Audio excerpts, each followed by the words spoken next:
Всех приветствую.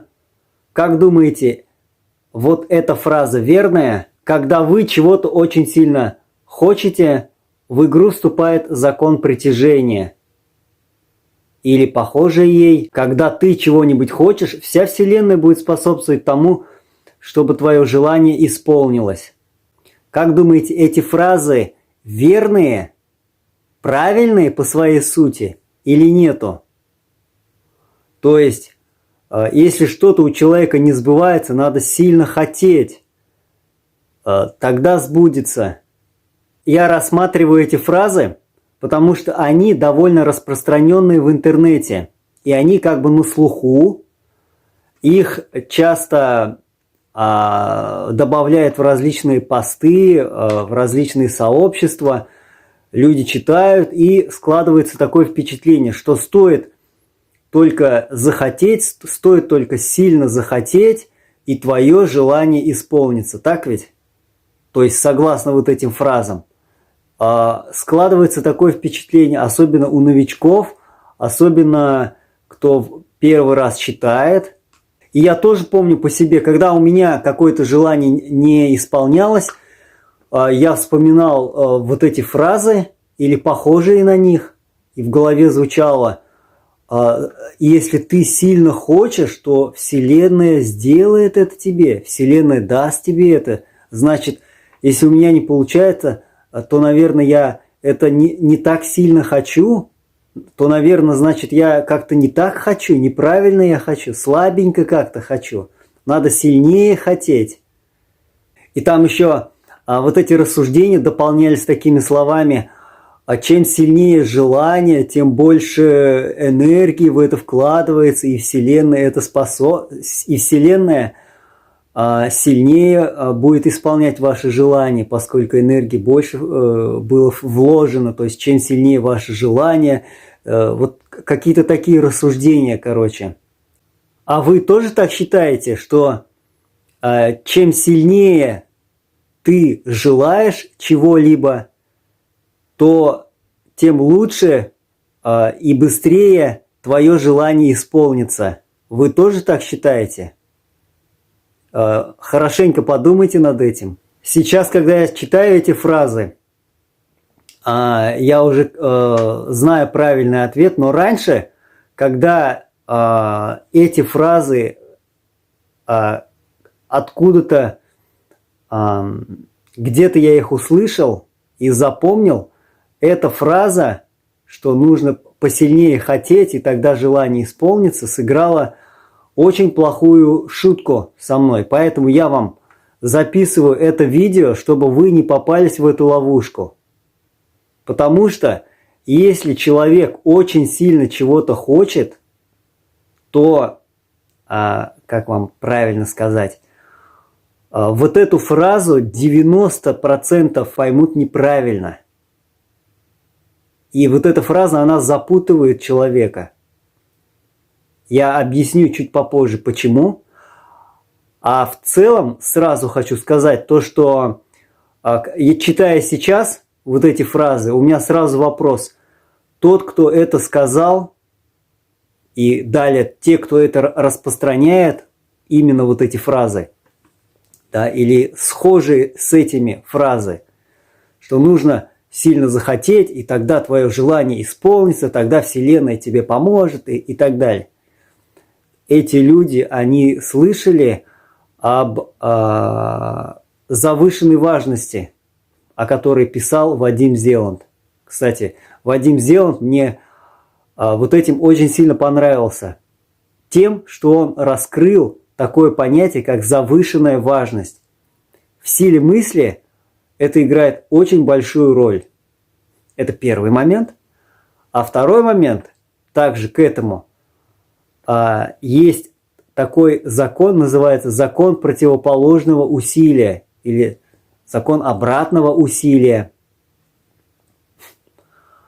Об этих явлениях в силе мысли, о завышенной важности и законе обратного усилия я запишу отдельные ролики, потому что им нужно уделить побольше времени, чтобы более подробно их объяснить. Но уже сейчас понятно, что Если человек будет очень сильно хотеть, то он наоборот оттолкнет свое желание. Понимаете? А тогда возникает вопрос, почему эти авторы написали эти слова? Возможно, еще кто-то об этом говорил, но вот в данном случае я вот посмотрел, вот такие слова есть у Паула Коэльо, достаточно известный автор бестселлера. Пауло Коэльо написал «Алхимик», книгу, которая стала бестселлером, и эту книгу перевели на многие языки мира. Так вот, я что хочу сказать. Эта книга, она больше мотивационная. Она учит человека идти за мечтой, ставить, не отказываться от своей мечты. Это больше такая мотивационная книга. Она больше, можно сказать, психологическая книга. Но она не объясняет силу мысли вообще нисколько. Пауло Коэльо в своих книгах он больше затрагивает эмоции, больше старается вдохновить людей какими-то притчами, рассказами, но это ни в коем случае не инструкция по силе мысли. То есть это такой своеобразный автор со своей манерой изложения, со своим стилем. Кому-то он нравится, кому-то нету. Но подробно силу мысли он не рассматривает вообще подробно.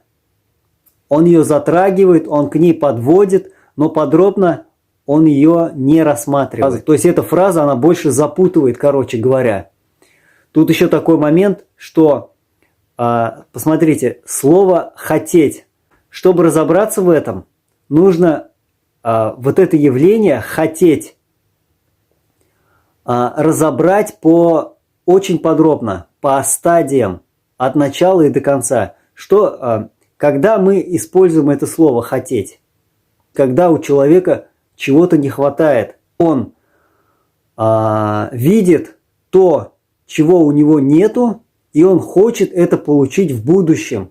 И тогда мы говорим, вот он хочет. Еще раз, в данном случае речь идет о том, что внимание человека заострено на отсутствии желаемого предмета.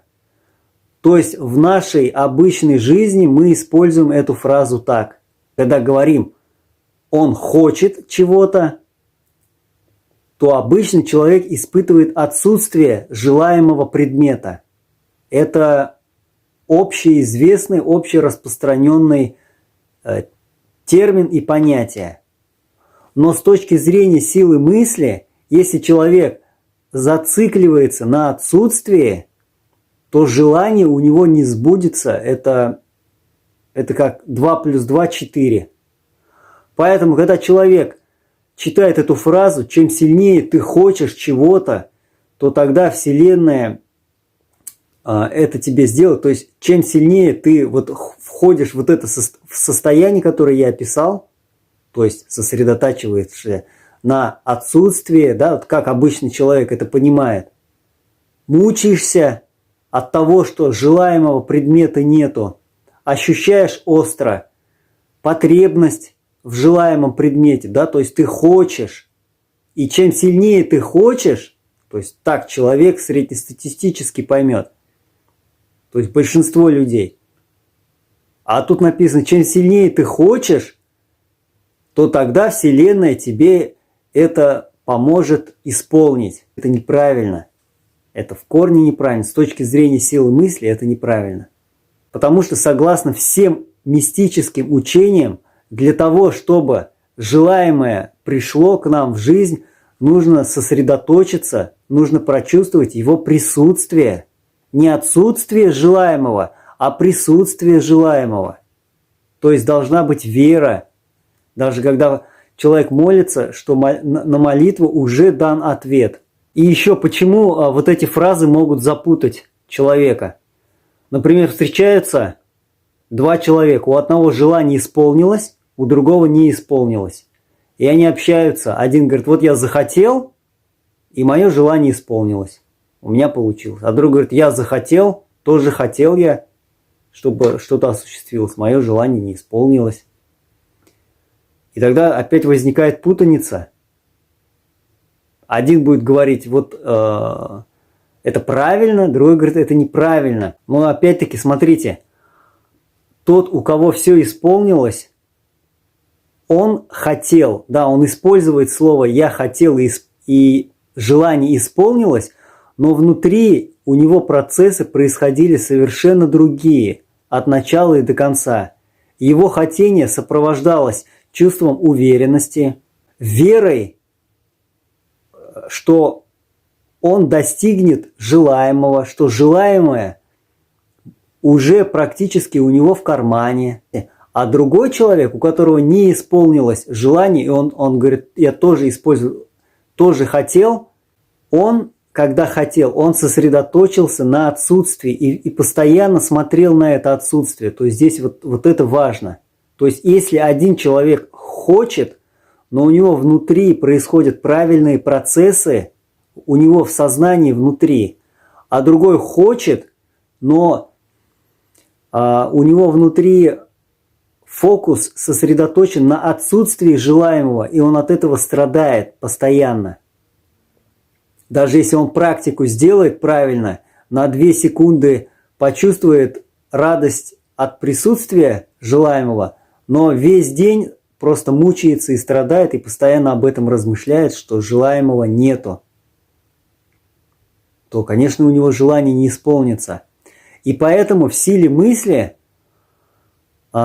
есть вот эти 2 состояния разграничили. Например, вот я знаю, если не ошибаюсь, у Вадима Зеланда в трансерфинге входит такое понятие, как намерение. Что такое? Чем желание отличается от намерения? Вначале человек определяет свое желание, то есть он определяет то, чего ему не хватает, то, чего он хочет.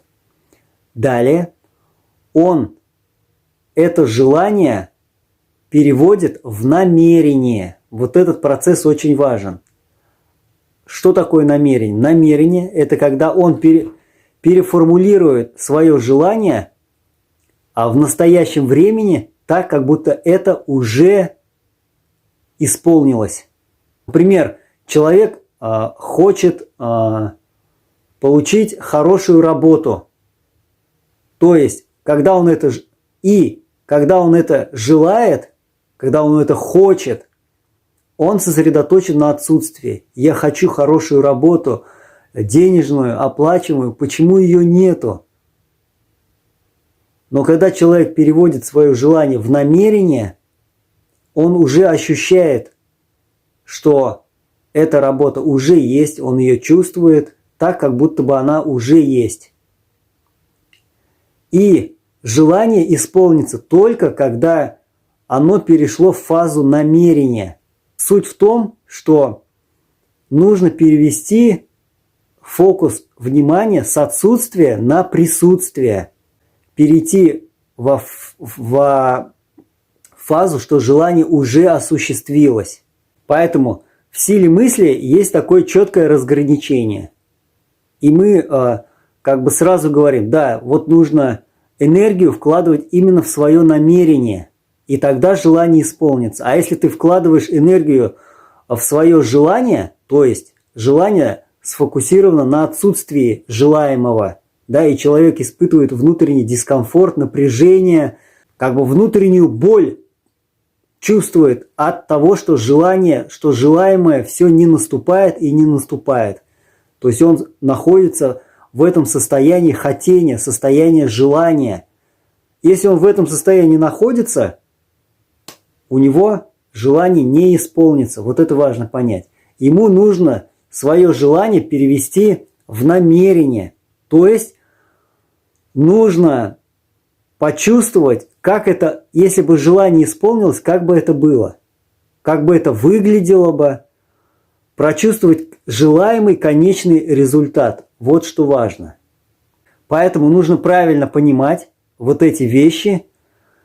И если человек очень сильно чего-то хочет, то это у него не исполнится, потому что его фокус, скорее всего, с вероятностью 90%, а может и больше, сфокусирован на отсутствии желаемого. И он чувствует дискомфорт, внутреннюю боль от того, что желание все не наступает и не наступает. Все, его фокус направлен на отсутствие. А это негативное состояние очень тесно связано и с завышенной важностью, и с законом обратного усилия. И все, и тогда человек сам себя просто измучает и разочаруется в силе мысли, и все нервы себе испортит, если коротко говорить. Желание исполнится, когда оно переходит в фазу намерения. То есть, когда человек, это я еще раз повторяюсь, то есть, когда человек сосредоточен на присутствии желаемого, когда он прокручивает нужные мысли, образы, мысли, формы, когда он ощущает, когда он чувствует, что желаемое уже наступило. То есть он чувствует конечный результат. Те, кто не знаком с силой мысли, они, когда слышат это о таком понятии, как намерение, да, и то, что оно означает, они могут подумать, да как это возможно? Желаемого предмета нет, а человек чувствует и ощущает, что желаемый есть. Чувствует конечный результат. Это же можно... Это что, с головой что-то не то? Но люди творческих профессий, им это будет знакомо. Например, как там пишут, что скульптор, когда смотрит на камень, он видит уже готовую фигуру. Как фраза такая есть, да? То есть он смотрит на камень и видит уже конечный результат. И сила мысли и закон притяжения очень похож на это явление. То есть, когда мы смотрим, образно говоря, на свой камень, в кавычках, то есть на свои проблемы, на свою задачу, то мы видим уже конечный желаемый результат. Как скульптор видит в камне уже готовую скульптуру, мы видим конечный результат. Поэтому и называется, что мы творим свою судьбу. То есть, и поэтому людям творческих профессий, которые, решая какие-то задачи, строя какие-то объекты, создавая какие-то свои шедевры, им это легче понять. Каково это чувствовать конечный результат, видеть конечный результат, видеть мысленным взором желаемый конечный результат, визуализировать его. Поэтому, когда ваше желание, вы видите, что ваше желание не исполняется, то вам не надо сильно хотеть, еще сильнее, чтобы оно исполнилось. То есть вам не надо сосредотачиваться на отсутствии желаемого, не надо постоянно смотреть, что оно не исполнилось, и себя заводить внутренне, изводить себя внутренне из-за того, что желание не исполнилось. А наоборот, вам нужно сосредоточиться именно на этом явлении, которое называется намерение. Вы называйте его как хотите. То есть, когда вы чувствуете желаемый конечный результат, когда вы его визуализируете, видите перед своим мысленным взором и в конечном итоге начинаете его чувствовать, ощущать. Вот, вы работаете с намерением. И поэтому, когда ваша энергия уходит в ваше намерение, ваше желание осуществляется. Если ваша энергия уходит в ваше желание, то вы уже сами догадываетесь, что будет. Ваше желание не осуществится, вы себя просто измучаете, изведете. Поэтому направляйте все свое внимание именно в намерение, то есть в желаемый конечный результат. Прокручивайте желаемый конечный результат перед своим внутренним взором до тех пор, пока не начнете его чувствовать, ощущать. То есть вы как бы заводите себя, вы видите желаемый конечный результат, вы начинаете чувствовать успех, что вот он. И следите за тем, что ваш фокус внимания не выпадал в отсутствие желаемого. То есть вы не переходили, чтобы в стадию, когда вы сильно чего-то хотите из-за отсутствия чего-то. Поэтому помните, что Вселенная исполнит ваши желания не когда вы сильно этого хотите, а когда вы все сделали правильно внутренне и вложили гораздо больше своей энергии в намерение, а не в свое желание. Надеюсь, этот ролик был вам интересен, и вы, учась на ошибках других, не изведете себя, сильно желая осуществить какое-либо свое желание и мучаясь от этого. Помните, что когда наш фокус переходит на отсутствие желаемого, уходит или сползает на отсутствие желаемого, и мы остро ощущаем нехватку, то есть мы сосредоточены на отсутствии, то наше желание не исполнится, как бы мы ни старались. Нам нужно перейти в противоположное состояние, на обладание желаемым, на присутствие желаемого наш фокус должен быть. Наши ощущения должны подтверждать это. То есть мы должны быть в предвкушении, что вот оно, желаемое, уже наступило, а дальше еще больше будет. То есть быть вот в таких вот состояниях позитивных. И тогда вы ощутите радость от исполнения своего желания. Снова, снова и снова. И исполнение желания будет происходить часто. Не один раз в год, не один раз там за какой-то долгий промежуток времени, а часто. Мелкие, средние желания, крупные. В следующих роликах я рассмотрю такое явление, как закон противоположного усилия, а также завышенная важность. Чтобы их не пропустить, подписывайтесь на канал, растите, развивайтесь, используйте свою силу мысли. Как говорят авторы по силе мысли, эта сила внутри каждого человека дремлет и ждет, когда вы ее пробудите.